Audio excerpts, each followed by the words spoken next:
Okay, we are now live. Good morning, everyone. Thank you for joining us at the first of a series of ICC webinars on servicification and manufacturing for exports. Today's the start of a really interesting discussion on the importance of services and the tax regime around it. I think we can all agree that services have long been an incredibly important part of the Brazilian economy, the global economy, but there are a lot of new ways to look at it and to modernize the way that services are inputted in our economy. How can we change the tax structures to really incentivize services to become much more of a value-add product for Brazilians' exports, not only just in services, but in our goods. And we're really delighted to have today with us such a strong team of experts. We have experts from Argentina, Mexico, and the United States, but we're especially happy to have with us the Brazilian Foreign Trade Secretary, Lucas Ferraz, who has done an incredible job in really trying to bring a modern look to Brazil's place in international trade. And I think that is something that we all recognize and really value, as Brazil is really needs to put its mark in international trade. So without much further ado, I'll pass it on to Luiz Salles, who is the Executive Secretary of our Trade Policy Commission, who will explain a little bit more of what these conversations are about and what we expect to get out of them. Luiz, on to you. Thank you, Gabriela.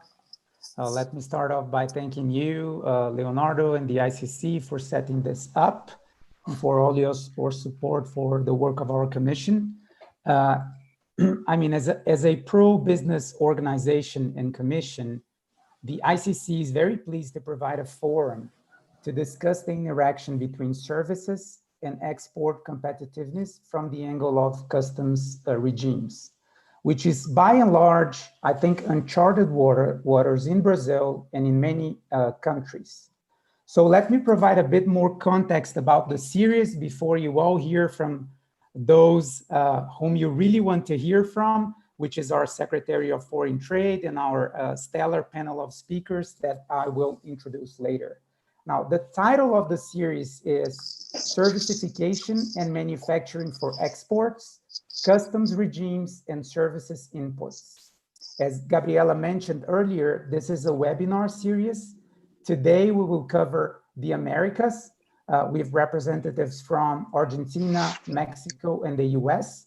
Our next session will cover the BRICS countries, and then a third session will cover other large economies. Why did we pick this topic?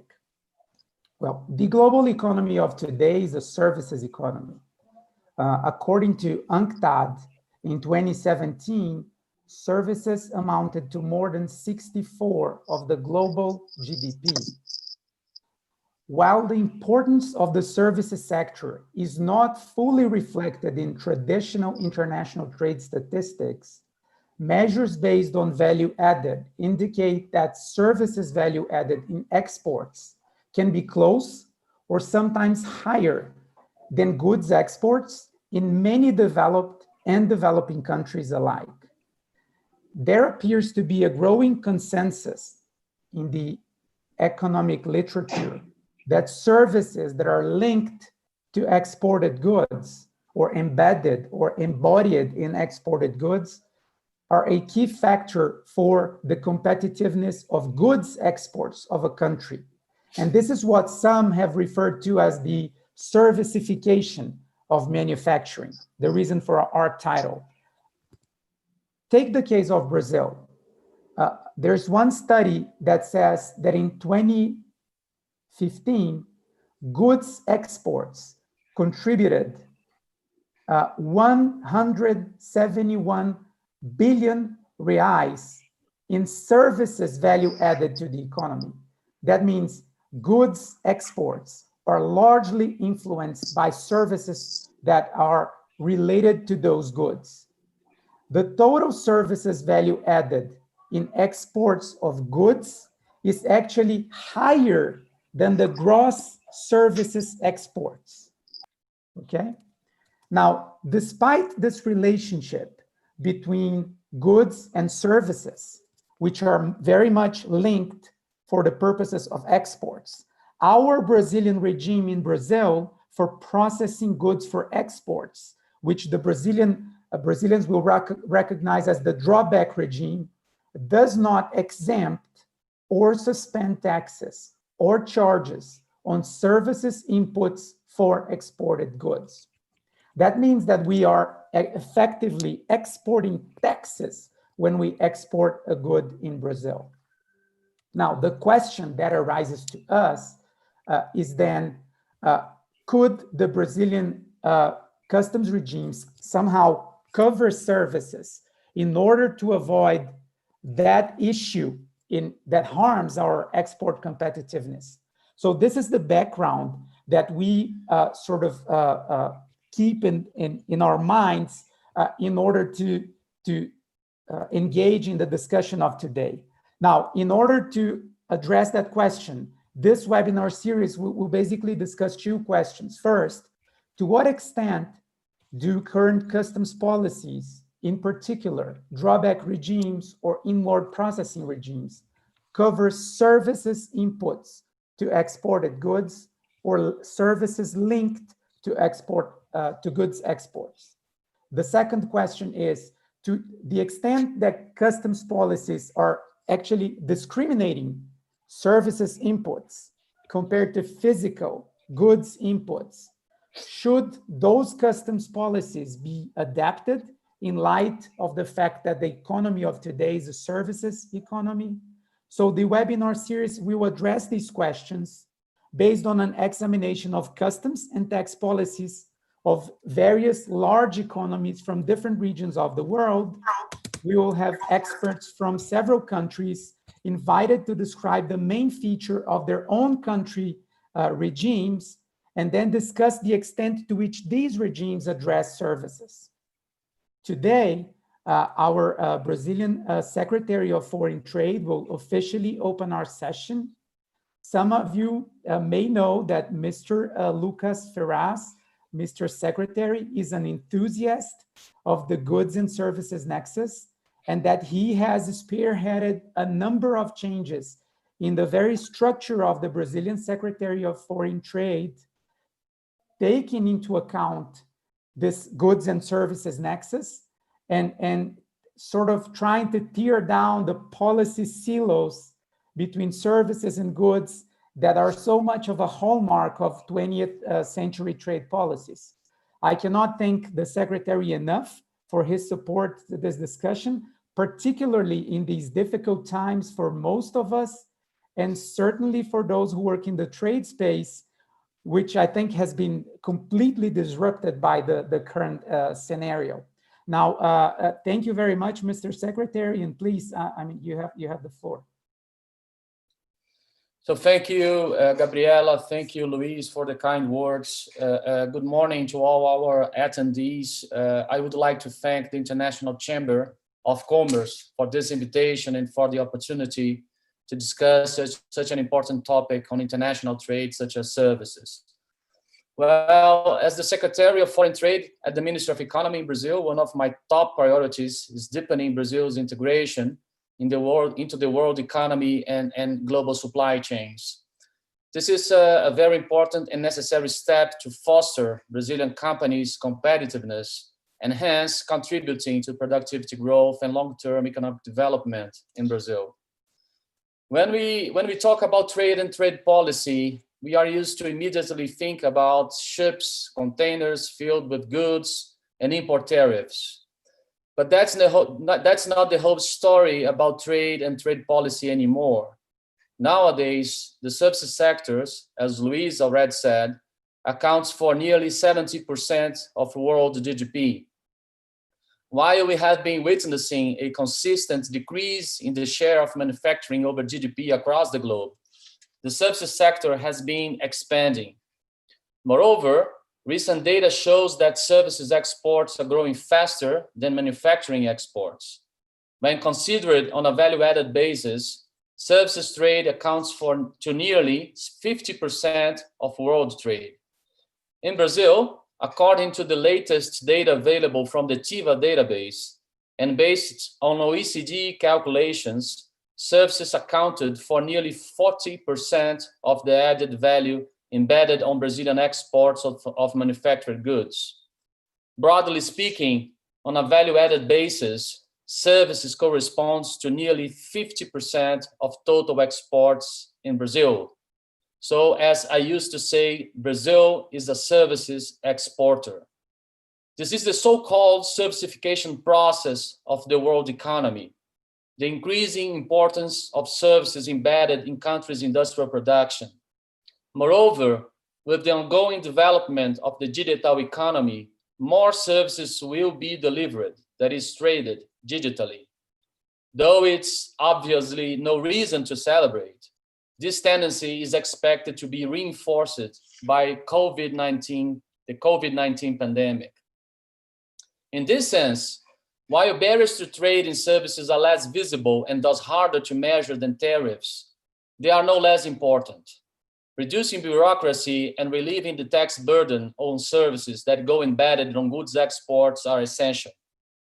In Brazil, the high tax burden on services imports is one of the main factors behind the low utilization of high value-added services in domestic production, resulting in lower competitiveness and productivity for Brazilian firms, especially within the manufacturing sector. For that reason, I instructed my team to explore new ways to bring down the cost of services consumption by domestic firms. We have identified a series of actions to achieve this objective. For example, based on the OECD Services Trade Restrictiveness Index, we have mapped some overly burdensome or outdated regulation and requirements for services providers in Brazil. In order to reduce these restrictive measures affecting trading services, we have established a work plan in which we will study international benchmarks and initiate exploratory dialogues with the competent regulators on each subject in the country. Another very important mechanism to foster trade in these services is the formalization of double taxation agreements, which by definition avoid double taxation between two countries, as well as provide limitations on the total amounts of tax levied, especially on the imports of high value-added services. Although in Brazil, these agreements are usually negotiated by the Federal Revenue Secretariat, my team has been diving deeper on the subject in order to provide both technical inputs and a sharp trade perspective on the matter, given the positive effects of these agreements on services, trade, and investments.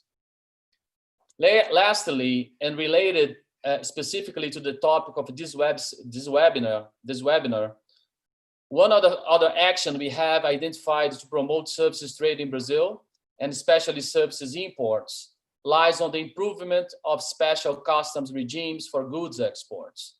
Special customs regimes for exports are a globally widespread mechanism to encourage goods exports. They are adopted by almost all countries with relevant participation in global trade.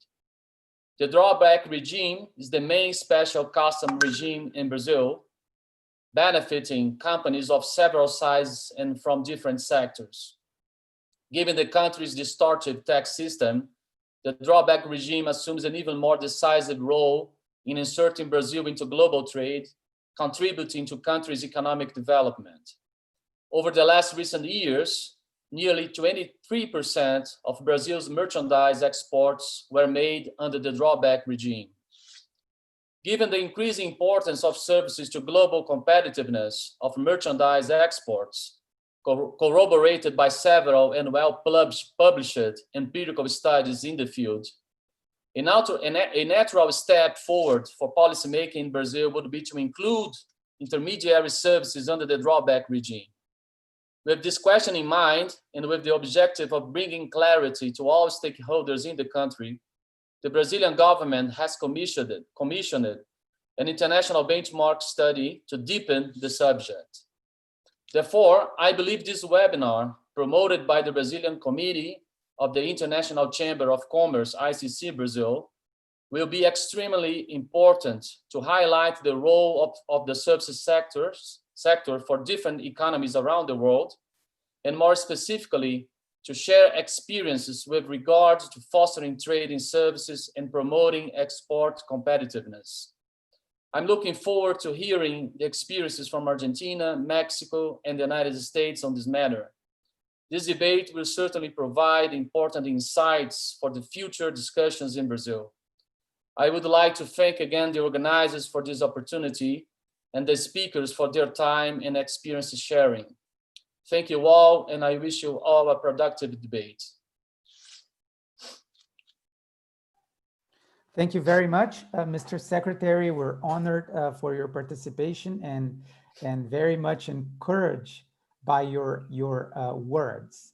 Now, let me introduce our speakers for today and start off by listening from them on these pressing questions for us here in Brazil. Now, we have set up, I think, a really excellent panel of experts. From the United States, we have Lindsay Meyer. She's co-chair of Venable's International Trade Group. Venable is an important US law firm where Lindsay assists domestic and multinational companies. Sorry, I thought I was in mute. And multinational companies of all sizes in the efficient import and export of goods under US laws and regulations. Lindsay is also a licensed US customs broker, and she has detailed knowledge of the regulations enforced by the US Customs and Border Protection, the CBP, and significant experience in all aspects of trade and customs. This insight, coupled with her well-established network of counsel around the globe, gives her the ability to develop innovative solutions to complex domestic and international legal problems. So we're very happy to have Lindsay here. She's also the president of the Venable Foundation. Welcome, Lindsay. Then from Mexico, we have María Elena Sierra. She's a senior trade and customs compliance specialist with experience in leading and coordinating negotiations, policy development, and program implementation in customs, trade, and tax compliance to enhance international supply chain security and trade.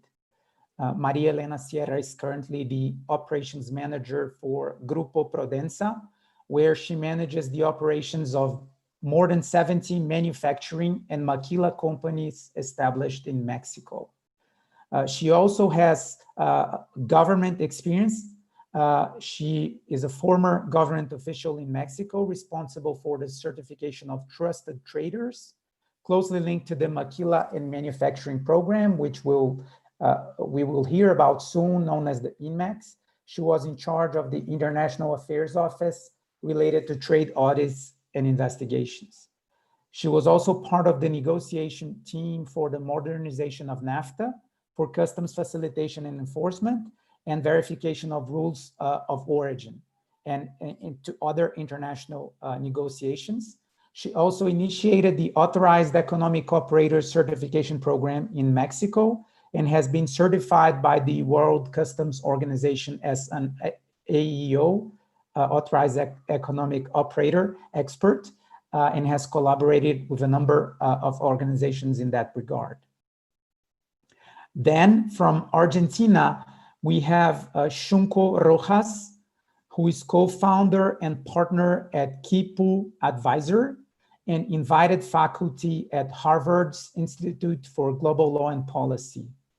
Shunko Rojas served as a member of the World Economic Forum Global Future Council on International Trade and Investment, and is currently senior advisor to the US Chamber of Commerce, US-Argentina Business Council, a board member of the Argentina-Russia Business Council, and a member of the Argentine Forum of International Trade Lawyers. Prior to founding his advisory firm, Quipu, Shunko served as Undersecretary of International Trade and President of the National Commission of Foreign Trade of Argentina. While in government, he played a key role in international trade negotiations, including the Mercosur-EU agreement. He represented Argentina at international fora such as the WTO, the OECD, and the G20, and he led the country's national export strategy. Shunko has a lot of experience at both public and private organizations, including the Inter-American Development Bank, the OECD, the Brazilian National Development Bank, our BNDES, and the law firm Chadbourne and Park, which is today Norton Rose Fulbright. He holds a Doctor of Laws, an SJD from Harvard Law School, a Master of Science in Global Politics from the LSE, and a law degree summa cum laude from the University of Buenos Aires. Now, thank you three. I think we need no more credentials for today's panel. We're very, very glad to have you here. So my role here is I will pose you a couple of questions, and then we will tackle them in turn, country by country. For the first question, let's begin with Lindsay with the US experience, then Mexico, María Elena Sierra, then Argentina, Shunko. And my question to you to start off would be, what are the main customs regimes covering manufacturing for export in your countries? So Lindsay, would you please enlighten us? Thank you.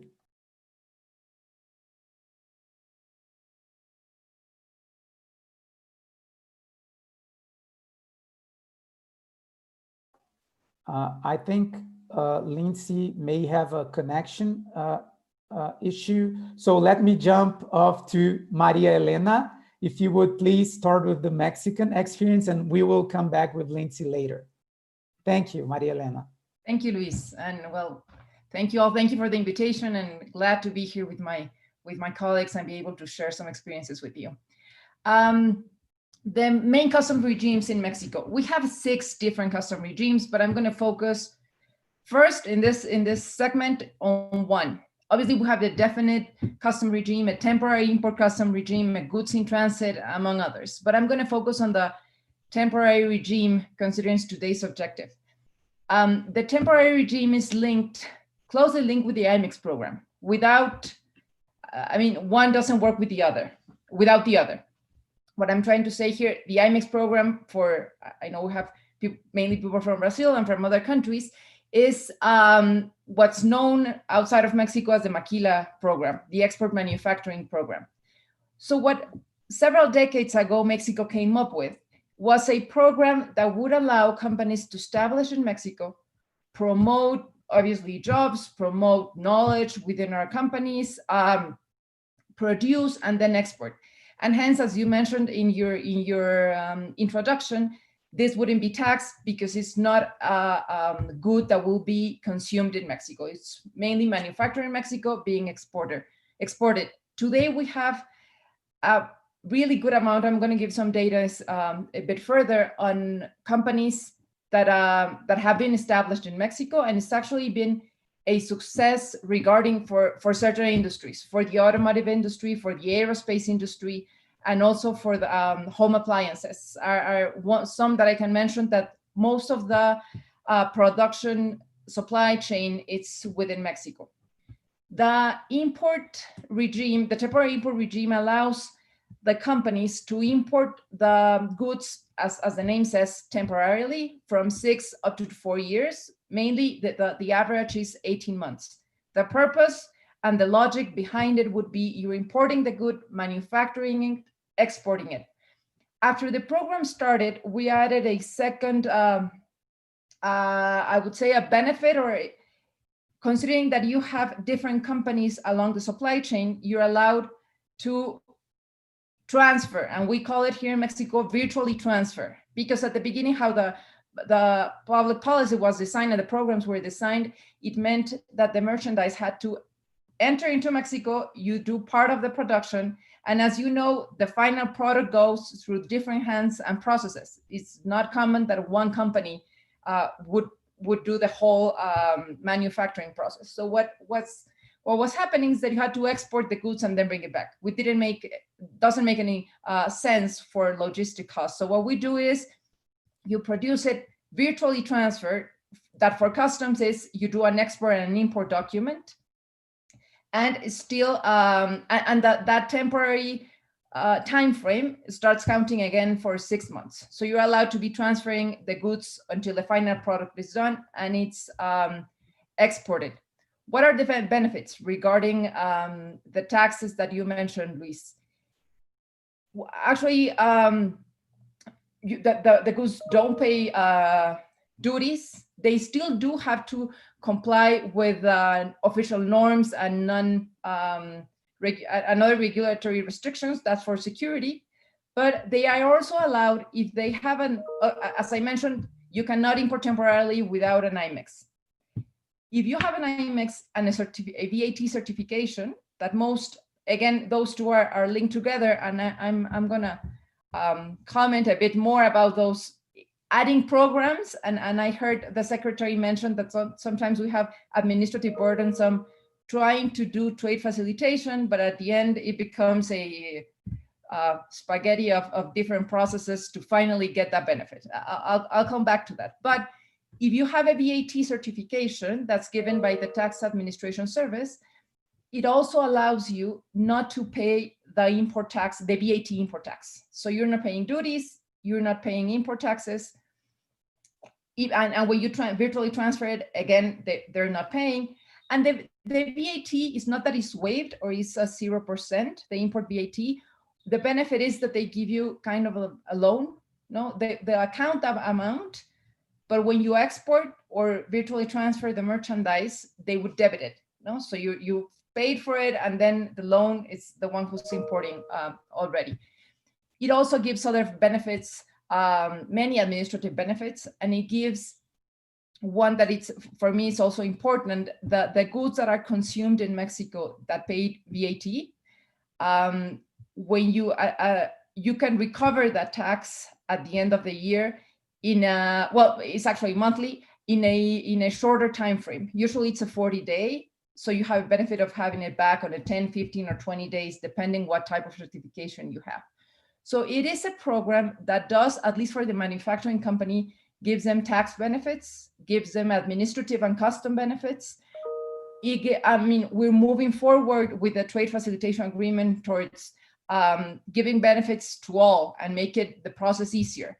But usually, and as you see, it happens in Mexico and in many countries, you're looking to initiate those businesses, or maybe it's a trial with a group that would be your trusted traders or your focus group, or the industry that you're more interested because you're promoting or you have more within your country. So that's why they started with a lot of benefits, and then sometimes some of this changed. But on my opinion, it's been a program that's been successful in Mexico. We can criticize a lot of things. We have had comments from the OECD. We've have companies in Mexico also. And on this next segment, I'll talk about the service part, our opinion. And I think that's something that it's going to be interesting to comment because we're missing. But what I also wanted to say is that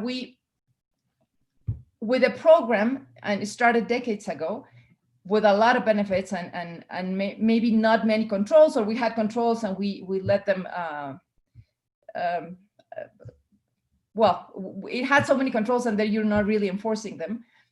The program was misused by some companies, I would say a lower group of companies. But so what the government did was reacting, adding more controls and adding programs. The IMEX program is from the Ministry of Economy, and then we have the VAT certification that was launched in 2015 and it's the Tax Administration Service. So now you see the companies going through different processes to end up with the same benefits. In my opinion, that's against what the Trade Facilitation Agreement is. That's against what we're looking for regarding looking to make our countries more competitive.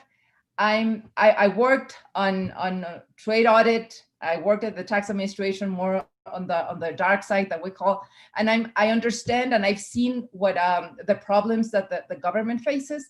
But again, that's a reduced group, and that you have other tools that would allow you to control that. So my message, maybe on reflecting on Mexico's program, I would do a re-engineering and try to reduce all the administrative process that the countries have to go through, because you're giving them tax benefits, but then the administrative costs can also neutralize this, no? And that's something you don't want, because as a government, you're investing money in having these programs. And to finalize, I wanted to let you know we have to give you an idea of what the IMEX program represents in Mexico. We have over 3,600 IMEX companies with the whole also the VAT certification. And in 2019, these companies represented 80% of the total national and foreign trade. So it's a big amount of it, and 97% of the temporary imports, which is actually telling us that both programs are being used and are of interest for the companies. And sorry, I didn't mention Drawback, and I'll just make two comments regarding Drawback. It is a program that's been in place in Mexico for several years. As you mentioned, it's promoted by the World Trade Organization with the objective that the exported goods only pay taxes at the country where they're being consumed.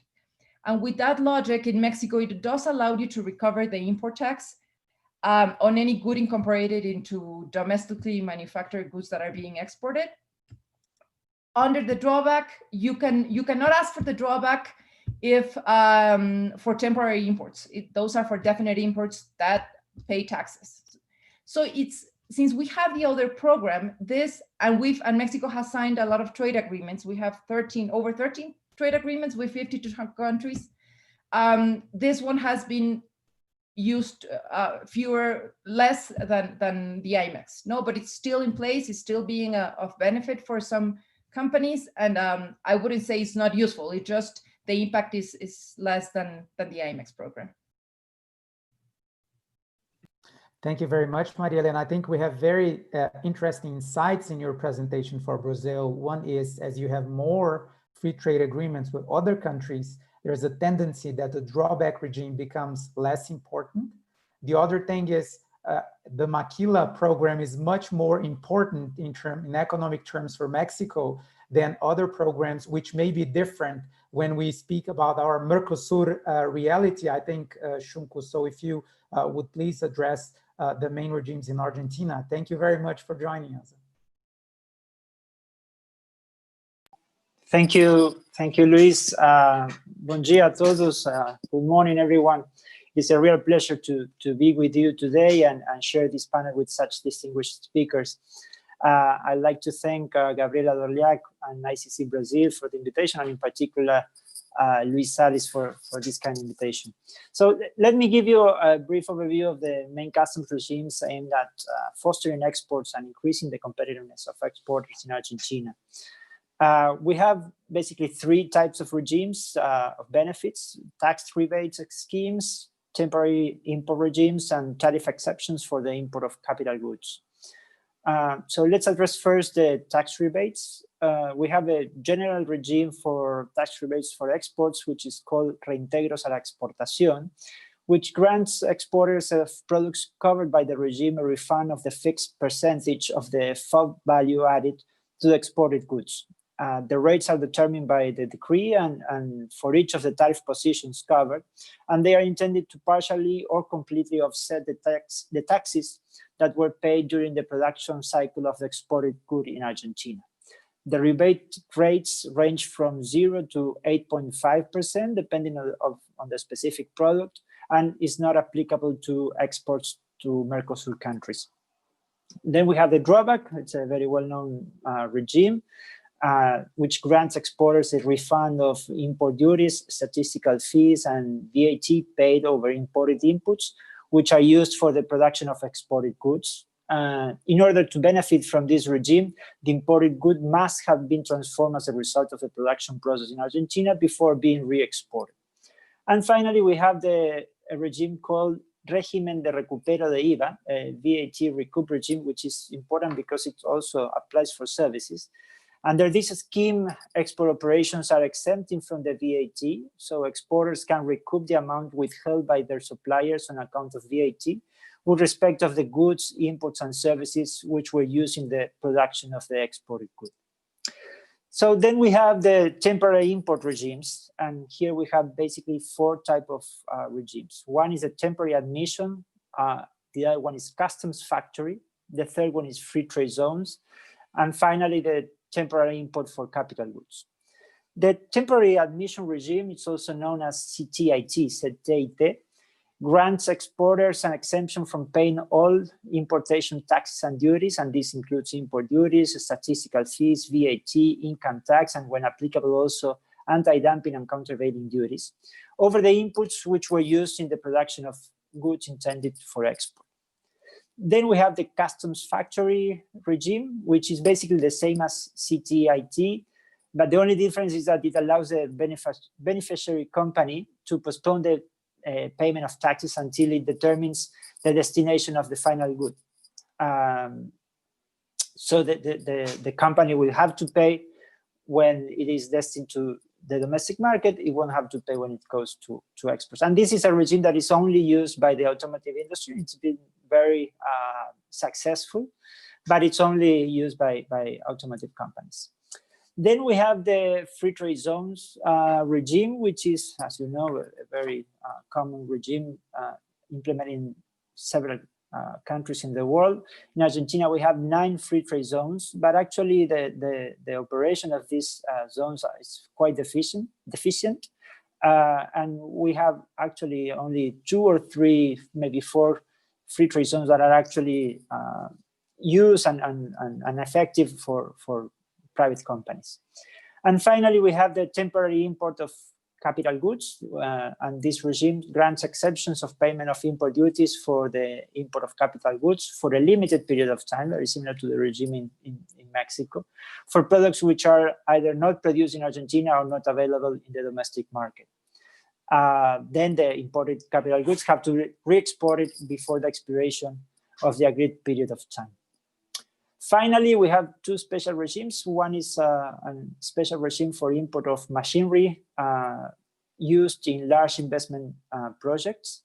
This grants an exemption of paying of import duties for the importation of machinery which aim at the construction of new and complete autonomous production lines. At least 20% of the machinery that will be part of the new line of production must be locally manufactured, and the investment project must be completely operational within a period of 24 months, and this can be extended for 12 more months. And finally, we have the regime of import of used capital goods. This allows the company to import used capital goods with a reduction of 75% over the import duties. The good must be intended to form part of a new and autonomous line of production, and also must not have more than 20 years old. In order to be eligible, the importer must acquire locally produced new capital goods for at least 30% of the value of the imported used capital good. This is a brief overview of the regimes. Then we can address more in detail the aspects of services. But I would say that although the law in the books in Argentina may look quite good, then the implementation of the regimes present significant deficiencies. This is due to many reasons, but there are issues of excessive paperwork. There are also many delays in the processing of the regimes. There is a lot of bureaucracy. There is also arbitrariness in the decision making by the government officials. There are over controls, as in the case of Mexico, and also there are misconduct by some companies. Again, like in the case of Mexico, this is not the general rule, but there are some cases of misconduct which affect the other companies which try to comply with the law.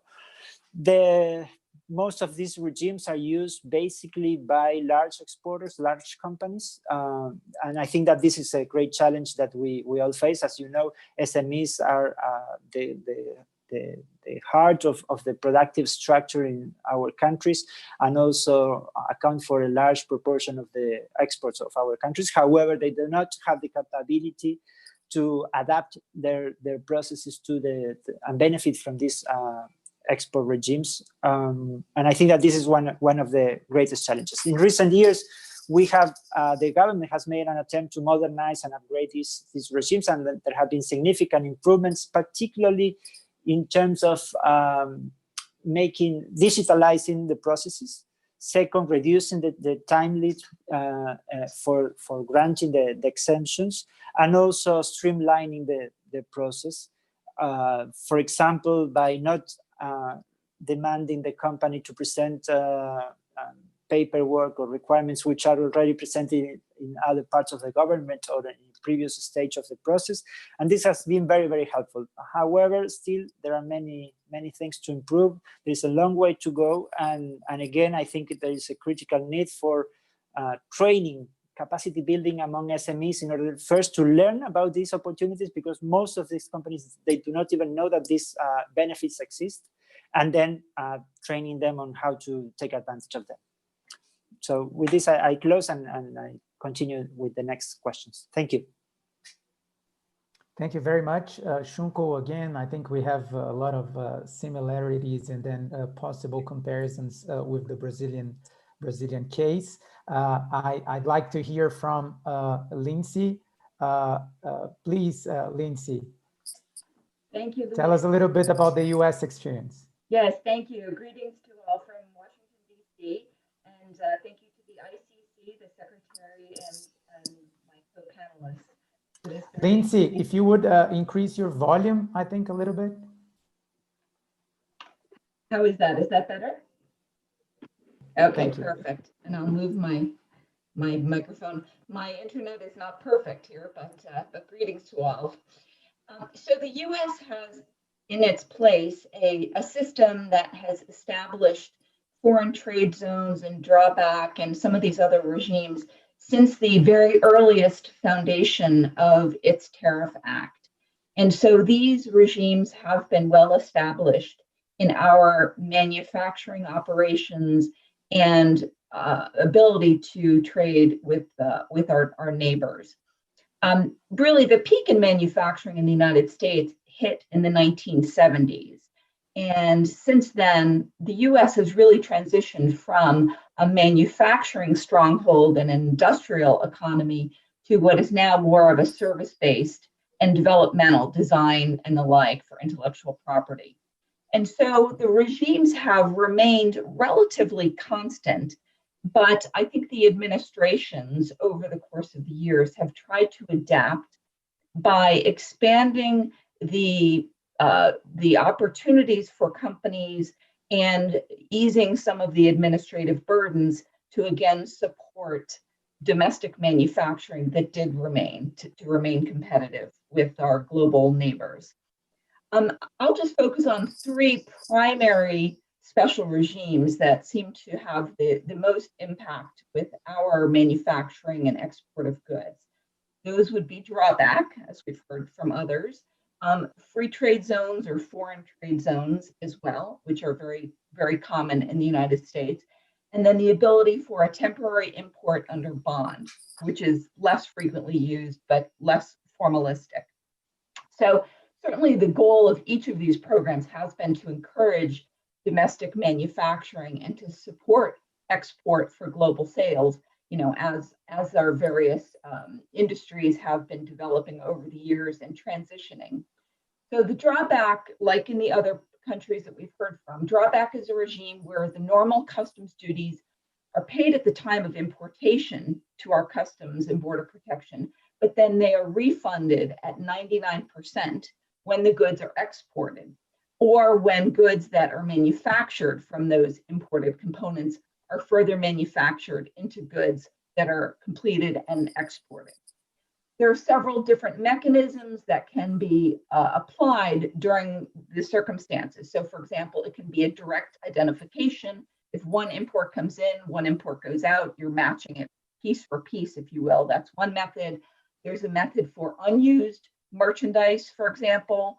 there's the ability to recognize fungible goods, something that is in the same condition within the same harmonized tariff schedule. So there are a number of different mechanisms by which companies who are manufacturing in the United States can use drawback. As I noted, the drawback statute was included as part of our first tariff act dating back to 1789. And again, the rationale was to try and encourage the domestic manufacturing. The thing with drawback is that from an administrative standpoint, it's relatively easy to qualify. You present your fact pattern. If there is a general ruling that qualifies for to cover your drawback activities, then that can be used without having to get a specific authorization. In other instances, a company may need to go to the government, present their facts, and get a special approval for the drawback. So there's some flexibility depending upon how common your operations are and the nature of those facts. The second special regime, which is very popular, are our FTZs, our free trade zones. Those tend to be located near a port, but it doesn't require the operations to be on the land itself of the government's ports. It can be located nearby, adjacent near to. It can cover a fenced-in area. It can cover an entire manufacturing plant. Again, there's some opportunity for flexibility to adapt to whatever the company's needs are. And really, companies look for two primary purposes when using an FTZ in the United States. One is for duty deferral. So let's say components are brought into the FTZ and they're not needed at that particular time. So when they're admitted to the free trade zone, no customs duties are paid at that time. It's only when they're withdrawn from the FTZ that the customs duties would then inure to the benefit of the government.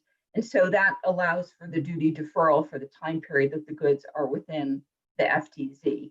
The other popular use is for duty inversion, so that if, let's say, an imported component comes in and has a 15% duty rate, the manufactured good that occurs from using that particular foreign import, let's say the finished item has only a 5% duty rate, then when that item is withdrawn from consumption, it is only the 5% customs duty rate that would apply.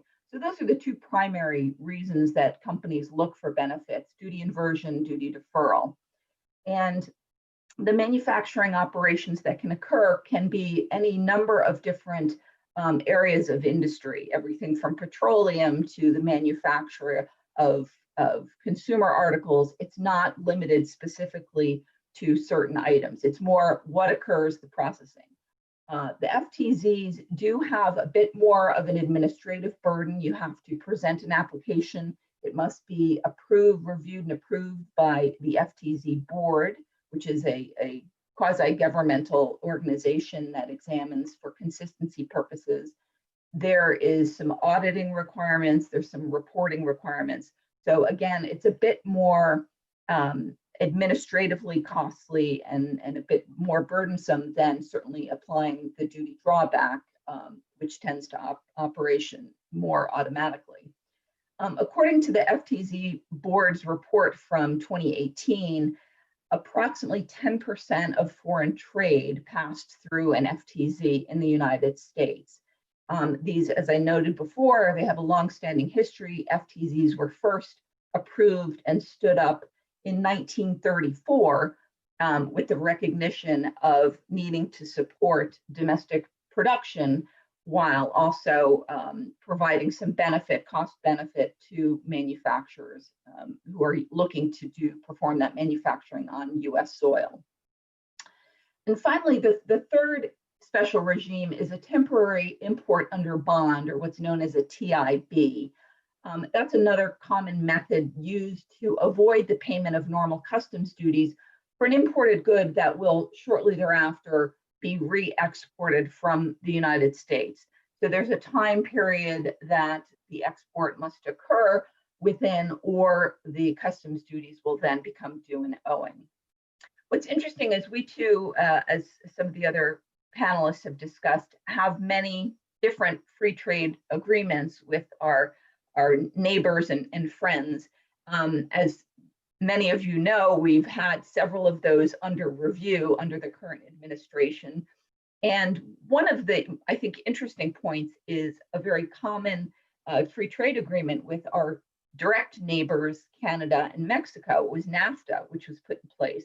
And what's interesting is that under NAFTA itself, these three arrangements that I just discussed had certain limitations that did not allow those particular provisions to apply either fully or in part for manufacturing that was occurring with our neighbors.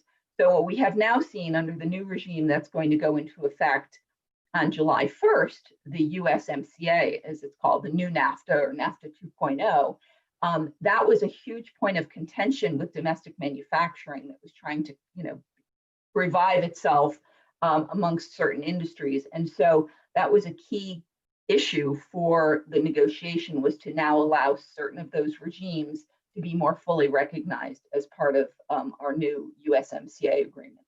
So I think we're seeing a resurgence in that, as many of the countries are looking to boost their manufacturing, lessen a reliance on overseas manufacturing to an extent, but again, to better integrate our supply chains with some of our neighbor friends. So that's the regime here. I think similar to what Shunko and Elena had said, we have also seen instances where these regimes tend to be more effectively used by larger companies than smaller operations. There is no de facto requirement by size or by industry per se, but just the mechanics, the idea of the mechanics and the administrative burden tend to lean in that direction.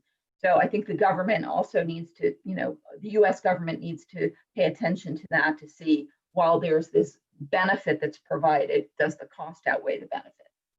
So those are my introductory comments. Thank you. Thank you very much for the three of you. I think so far we've covered the regimes, the basics of the regimes, with pretty much a focus on customs. And as Secretary Lucas Ferraz mentioned in his introduction, when we think of international trade, we think of containers crossing borders. So we see the goods, and the customs is very much an area where we focus on goods. But now I wanted to hear from you about whether these regimes cover services directly or indirectly, to what extent, and whether you think if they don't, they should, or it doesn't matter just because your tax system is structured in a way where this is not, it doesn't become an issue at all. So if you would develop on that, I'll change the order a bit, and I probably start with Shunko now, then we move to Lindsay, and then Maria Elena, if you're fine. Okay, so Shunko, if you would address that services goods nexus and the customs regimes, it would be good. Thank you. Thank you, Luis. So this is an area where Argentina lies well behind in this matter. In general, in Argentina, only goods as inputs are eligible for benefits for most of the export promotion regimes. In fact, the regimes intended to reduce the cost of imported inputs used for manufacturing goods for exports, such as the drawback and the temporary import regimes, do not foresee in the law the provision of services from abroad as part of the eligible inputs. The only regime that applies for services is the VAT recoup regime that I mentioned previously. Domestic operations who provide goods and services to consumers abroad are eligible to recoup amounts withheld by their suppliers on account of the VAT with respect of the services inputs used in the production of the exported goods or services. The thing here is, naturally, it is very hard to distinguish between the services inputs which are used exclusively for the production of the exported goods or services from the services which are of, let's say, general nature and are consumed by the operator as part of their daily operations. So let's imagine, for example, internet services. To what extent you can deduce the VAT of the taxes paid over internet services. When you use them for the general operation of the company, some of the sales are going to the domestic markets, some of the sales are going abroad. And the other only exception which applies for services is the exception that is applicable in FTCs, the free trade zones, where companies are exempted from paying taxes over utility services consumed within the free trade zone. So as you can see, this is Argentina has made very little to incorporate this into the export promotion regime. And I think, again, this is a huge debt and a challenge for the country, particularly as you all know, we move towards a more service-based economy, knowledge economy. Oh, speaking about the knowledge economy, Argentina has a bill in the Congress right now, which is intended to promote the knowledge economy and promote the services sector. So companies, this is not approved yet, but we expect that the bill is going to be passed this year. Companies that are going to be registered under this regime are going to be exempting from VAT. So companies which are as part of this regime will automatically be exempting from paying VAT and exempting from paying taxes for exports. So this is the very, very brief. I'm sorry, we don't have much more to contribute to the discussion on this regard. Just a quick follow-up question regarding the bill. Will the VAT be for exports or overall operations? Overall operations and exports, but it's mainly going to be focused on overall operations. Okay. Thank you. So Lindsay, how about the US? How do you tackle services within your customs regimes or under your customs regimes umbrella? Right, thank you. So as I noted before, I think our regime is different in that we don't incorporate services as part of our customs regime. Rather, that is incorporated as part of our indirect sales. And in the United States, there is no tax on services inputs. I think that probably generates from our historical underpinning back from 1789 and the like, when there was effectively no global services industries, or very small, I should say. I'm sure there were some, but very small. So our tax regime is different. Unlike many countries, we do not have a value-added tax scheme in the United States. Rather, the taxes are imposed at the point of retail sale.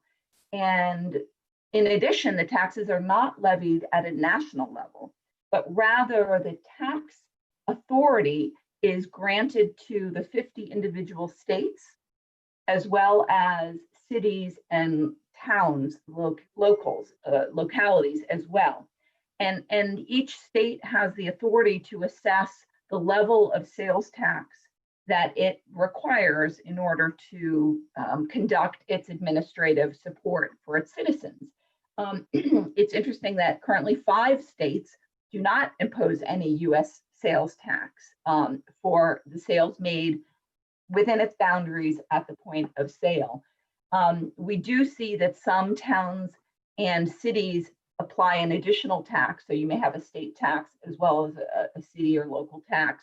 So you do see a variety in the percentage of taxes that apply, but all of those are at the point of retail sale. And it's not the continuum that you normally see under a value-added tax scheme. So whether that was pre-planned or lucky by hindsight, who knows, but the regime certainly supports the services as they are being generated for inputs that are being used for exported goods. So again, a very kind of simple system, if you will. It's challenging to identify for companies, what the burden will be, but the burden doesn't really rest with the customer, it rests with the consumer. And you do see a wide variety depending upon where the particular location is. That's the regime in the US. Thank you. So if I think I sort of got from your message that it's not as big an issue in the US because of the way the tax system is structured. And you're right, it would be a very interesting question to try and find some study about it, whether this has somehow enabled the services economy in the US, because you're not a services powerhouse by chance. And of course, it's not a single factor that has caused the US to have that position, but probably the tax system, I mean, would be one of them. So thank you for your contribution. Now, Maria Elena, how about Mexico? How do you tackle services, taking the example of your customs regimes that you addressed previously? Thank you, Luis. I actually wanted to comment on Lindsay. When I was participating on the USMCA, Lindsay, that was a big topic, the difference between VAT and the sales tax. And even we discussed, it wasn't a matter of the actually negotiation, but we were discussing outside of it. Now with increasing e-commerce, it's been a challenge for the US, because who sold it or where did it no? So it's also an interesting topic, I think, Luis, when we move forward to a service and to e-commerce, the schemes that all of us have to be adapted. What's happening in Mexico? Regarding the IMEX program, we do have a modality. It's an industrial modality for IMEX, and there's another one that's a service modality. But the IMEX program, I didn't mention, if you're an IMEX company, the concept is that you're a company that has a parent company outside Mexico, who owns the assets, who's investing in Mexico and just manufacturing and then exporting. It is a mix. You can have sales in Mexico, but you have to pay taxes once you sell in Mexico. So it does also, it's a mechanism for tax deferral. We have something similar to what Shunko mentioned for the automotive industry. They also have the benefit under another regime that is not an IMEX. But we came up with a service IMEX, but I did want to highlight that it's an IMEX that has also a parent company. What's a service IMEX? It could be packaging, storage. No, you're actually not manufacturing. You're providing services to manufacturing. There, they have all the same benefits that I mentioned before. And the VAT, local VAT would be 0% instead of the 16 generalized that we have in most of our country. So it's not exempted, it's just a 0% VAT. We also have a strategic, let me comment again. If you're a Mexican company, or not an IMEX company, that it's selling something or providing a service, if you're providing the service in Mexico and you're not a service IMEX, you have the VAT. You have to pay the VAT because the service is actually being provided in Mexico. Then the export company can recover that VAT that paid, but your service as a Mexican small company that's actually wanting to work with a manufacturing company is being taxed.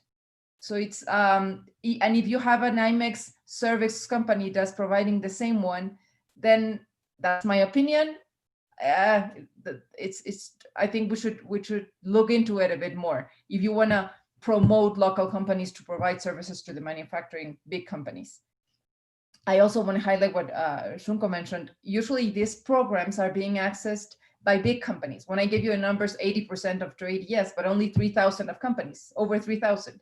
We have more than that in small and medium companies that actually play a good role in service, what you're mentioning, Luis, and we're not giving them access to these benefits, and the administrative costs and the knowledge, as Shunko mentioned also, it's not there. No, they don't have the expertise or the law firms or the consultants to help them. We also have another regime that in Spanish is called Recinto Fiscalizado Estratégico, maybe a strategic bonded warehouse. You're allowed to be anywhere in the country as long as you're in the vicinity adjacent or to a customs office. You have to comply with a lot of security requirements. And it also acts as a tax deferral. We only have 35 companies, 35 type of these bonded warehouses. And it does act as a tax deferral as well. And the services that you provide there, even though it had to be taxed with VAT, until you export them, you would be until you export them into national country, because as long as they're there, as in any free trade zone, it's not actually imported to the country. So if you leave it in the country, you would have to pay VAT. If you export it, you wouldn't have to pay that VAT. But we only have 35 of those recintos in the country. It hasn't expanded as what we expected. Again, my comment would be because it has a lot of security and administrative controls that costs and increase the cost, and especially for SMEs, they wouldn't be available or competitive. So I guess it is a good idea. As a conclusion, I think we should all think of how to move forward with these changes, how to make our industries more competitive, and focusing on SMEs that we can develop more. Thank you, Maria Elena. Quick follow-up, if I understood correctly, you have a VAT sort of credit debit. So in the end, it's less of an issue because you can credit yourself of the taxes that you pay for the services inputs if you export your good. However, it still has an impact because certain companies have a zero sort of VAT if they're under the VAT certificate and the IMEX program. Is that right? The credit is for the IMEX companies that are certified, and that's for the import VAT. Mm-hmm. In Mexico in 2016, we established an import VAT that it didn't exist before because, again, few companies imported with the benefit and then sold in Mexico.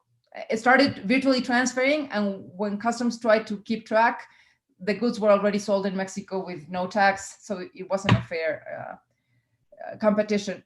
The local VAT, that one we don't give a credit for it. You can have a VAT return in fewer days if you're an IMEX.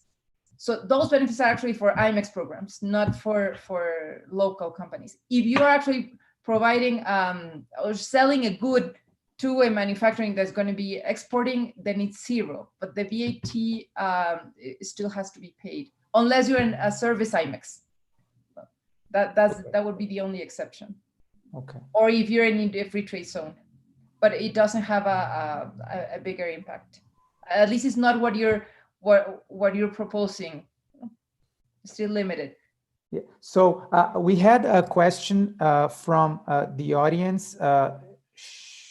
Just a quick, Shannon Morando Videira said it would be nice if we could try and compare the total cost impact or tax burden on services provided to operate exports. So if you would have an idea of what that tax burden is, it would be fine. I guess it's not an easy question as well. So if you don't know, it's not a problem. I guess it also must depend a little bit on the service because the rates may vary. But I mean, to the extent that you can address that, just to give you a sense, I mean, I'm at a law firm. So if we, for instance, hire Shunko in Argentina, María Elena or Lindsay in the US to provide a service for us, we will probably pay about 50% of the cost of the service overall in taxes because we're importing a service. Now, this is a service import. If it's domestic, it will probably be less than that, but still very, very high. So in Brazil, we have a municipal service tax, which ranges from 2 to 5% for local services. And that tax is not creditable, which gives rise, it's part of the problem we're discussing. So 2 to 5%, you don't recover. And that's a given, you don't recover. We have other issues in other taxes, but regarding the local services tax, we have that issue. So if you have a sense, I mean, and feel free to jump in and talk about that issue.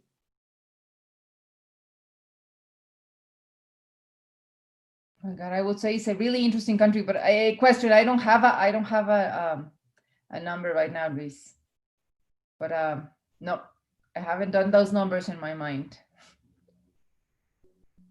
You're in mute. I guess in the US, it will be close to zero because it's a retail sort of. That's right. We don't track it the same way. So it would be incorporated as, you know, as part of the retail sale, but not the services themselves. And just to echo the point that María Elena had said before, obviously that our issue on the services is not so much a comparator between the US and overseas, but rather large companies in the US performing services and the US government wanting their piece of the pie. So the system right now has obviously benefited our services industry, and to the extent that whether it's being provided domestically or internationally, the benefit certainly inures to the business. Okay, thank you. I wanted to encourage now that we get a few questions from the audience. We still have 15 minutes to go, and we will be glad to tackle your questions if you have them. Meanwhile, if I could, I mean, Shunko, you mentioned the VAT recoup regime in Argentina. Does it apply equally to domestic services supplied for exporters and to export of services? I mean, if you could, do you know that, if there is a difference or not? Could you repeat the question, please? The VAT recoup regime, the eligibility requirements to the kind of operations that they apply, because I think that's the closest you mentioned to the idea that we're discussing, right? Yeah, you can use it only for exports, when they are used for exports. But the thing is that it's very hard to distinguish when you bought that service for the export, or it's incorporated in the export of the service or the export of a good, and is not used for the general operation of the company or for sales to the domestic market. Yeah. And this is a gray area, and accountants do the magics there. Yeah. So I think if we try to sort of take the hindsight or the lessons that we heard from your own perspectives to Brazil, the interesting thing is to begin with, our drawback system, what we call a duty drawback in Brazil, actually incorporates partly what an inward processing regime is, such as the temporary importation under bond, because it suspends duties, import duties, when you are using that good for export. And part of the drawback, as you call it in other countries, because it also refunds duties to the extent that you have already imported and exported, or it can also suspend duties on a substitute imported good that you're going to export. So there are comparisons there, because what we call drawback actually covers what you call, I think, separate regimes. But then the fact is, the secretary has suggested, one idea is try to incorporate sort of a tax neutrality on services through the Brazilian drawback regime. If we try to do that, I think what Shunko mentioned will probably become an important question. I mean, how do you track services? I mean, Lindsay mentioned fungible goods. Now, fungible for services will be difficult, because it's actually the same services, electricity. You cannot split, or internet or other concepts. So I think it will be good to have other countries also tackling that question. But if you have some ideas or on how to apportion that, would be happy to hear. I'm not asking you to know that, because I think these are all new questions that we are asking, and they become more pressing because of the Brazilian reality. Maybe it's not as pressing in the US, so this is why the question does not arise in the first place. But I think this is an interesting sort of issue. I don't know if you can recall, for example, Maria Elena, if in the VAT you have some kind of analogy that, if you use part for one thing, part for another thing, how do you apportion? If you have any insights, I'd be happy to listen. But no worries if you don't, because I know these are just questions. Just a quick comment, Luiz, if I may. I reached out. I thought about this in preparation for this talk, and I reached out to 5 different experts on the matter, and I got 5 different answers. Luiz, this is Lindsay.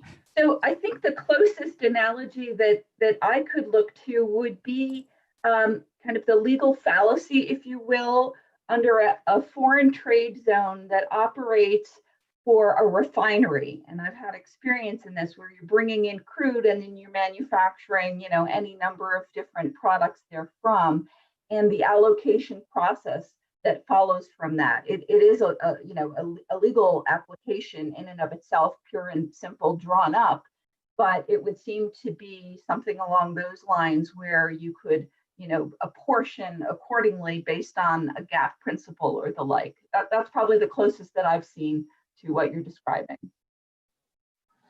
Okay, both comments are very interesting. Also in Brazil, that happens a lot. When we ask people about the attorney concept for a reply, we receive 5 different answers from 5 different experts.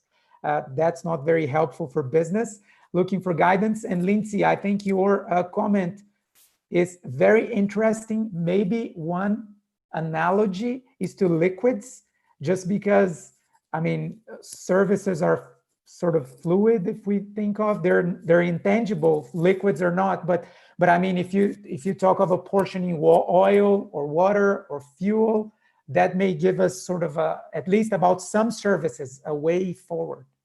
And as they say in the petroleum industry, you can't trace the molecules, so they use it at the molecular level, and so that's the way the apportionment derives. You're right, and you corrected me. It's gas, even more than liquid. So good. And I guess I actually have still in my mind in your opening statement, because you said we export services, the cost of services, and I guess the same thing happened in Mexico. It's when a consultancy, a law firm, a service company, that the amount that the manufacturing company is expending on it, they added to their good, to the export good. In order to get that money in a way back, the amount that you cannot recover is always at a cost to your production. And the only way they can recover it, or any company can recover it, is adding it to the costs. And that's how it works everywhere, no? But you're right, we're exporting including that cost, and in some, I think I'll agree with Shunko. If you talk to different tax specialists, I guess many of them have the idea that still the taxes have to be paid in our countries. I think it's not easy to come up with an idea, but we will also have to face rejection and it's always, and especially now with the pandemic, resources are valuable, though. Where do you pay taxes? That's also a big debate in the OECD. For service companies, are they actually paying taxes? Where are they paying taxes? Are they paying the amount that they are supposed to? So I guess if it's not easy to measure, it's a challenge, but it's not impossible. We have to be creative and come up with a simple solution. Yeah. We received an interesting comment from Attila Alves Feitosa from the audience. He said, as customs brokers in Brazil, we provide export services to exporters, but we have to pay taxes when we issue our services invoice. This is not fair. I mean, this is one, I think, concrete example where probably the apportioning would be easy, because if you're providing the service to the exporter directly, and it's a customs brokerage service, it becomes obvious that this is a service that's linked to the export of the goods. So I think it's in some cases, it may be easier to apportion. In other cases, it's harder. So Attila, to address your comment. Now, we also received the question, Lindsay, I don't know the extent to which you can answer that one, but if you import a service into the US, that is a service provided from outside the US into the US, is there any fee or tax that you have to pay on this, or duty, or?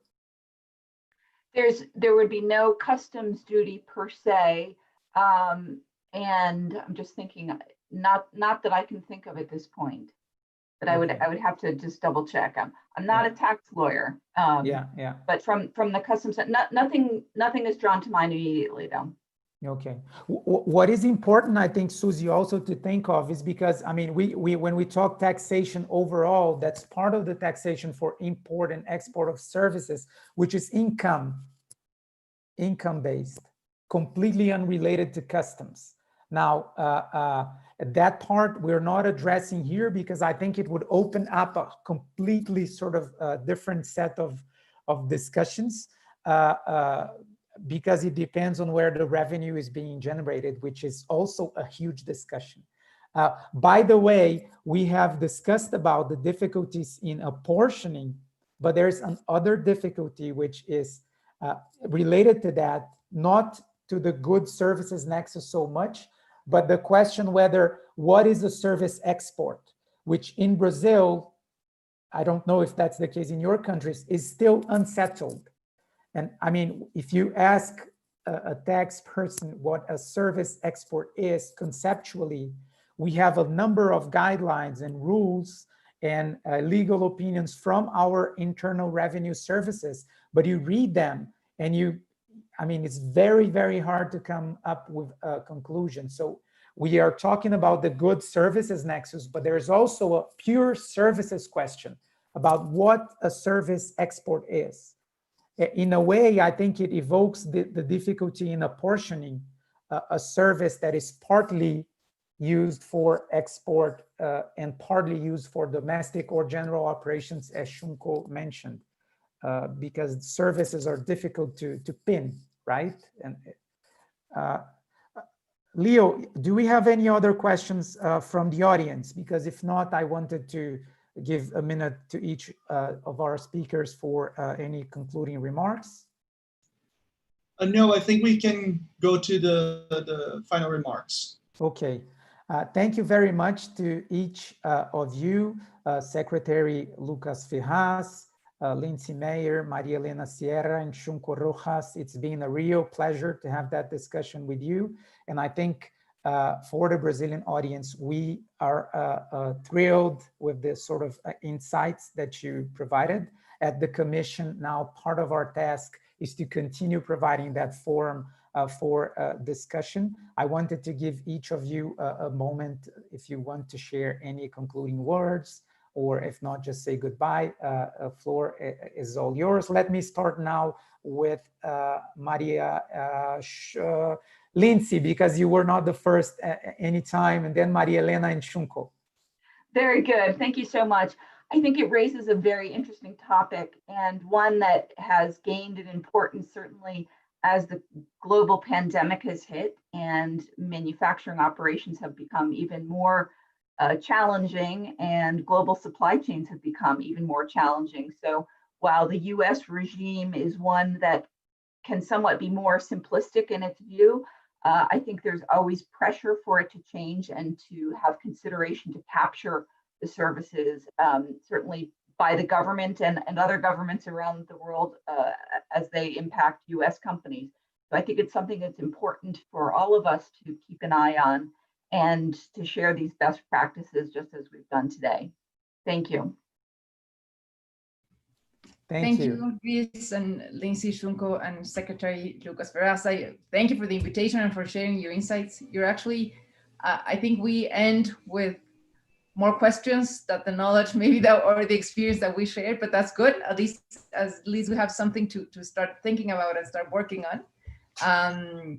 And definitely something that we have to move towards. As we all said, usually our programs and the policy are done to specific situations, and changes in trade are actually moving faster than government is moving.